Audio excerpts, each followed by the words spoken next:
उपमुख्यमंत्री एकनाथ शिंदेंचा काल दिल्ली दौरा। सूत्रांची माहिती, दिल्ली दौऱ्यामध्ये शिंदेंनी बड्या नेत्यांची भेट घेतल्याची माहिती। कॅबिनेट मंत्री संजय शिरसाट यांना आयकर विभागाची नोटीस। तर मी काही गैर केलं नाही, नोटीसला उत्तर देणार, शिरसाट यांची प्रतिक्रिया। पटक पटक के मारेंगे हे आजही बोलतो। भाजप खासदार निशिकांत दुबे पुन्हा बरळला, तर ठाकरे बंधूंनी अंबानींना मराठी बोलायला लावावं, दुबेचं आव्हान। मराठी माणसाच्या घराच्या मुद्द्यावरून विधान परिषदेमध्ये जोरदार खडाजंगी। अनिल परब यांच्याकडून गद्दार शब्दाचा वापर। तर बाहेर ये, तुला दाखवतो, शंभूराज देसाईंनी परब यांना खडसावलं।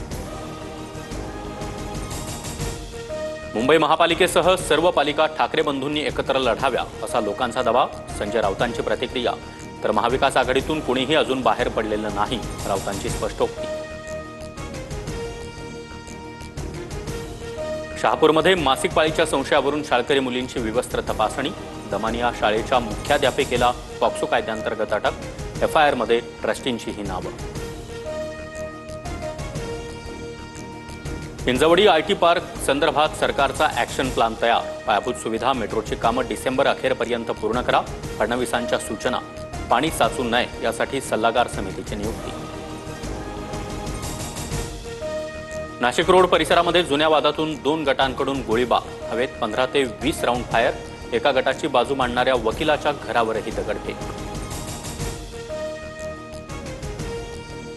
गुरुपौर्णिमेनिमित्त साई चरणी 60 लाखांपेक्षा अधिकचं सुवर्णदान। सोन्याचे फूल आणि चांदीचा सुंदर नक्षीकाम असलेला हारही साई चरणी अर्पण। चेन्नईतील दाम्पत्याकडून हिरेजडित ब्रोच भेट। राज्यातील शेतमजुरांसाठी आता सरकारची विशेष विमा योजना।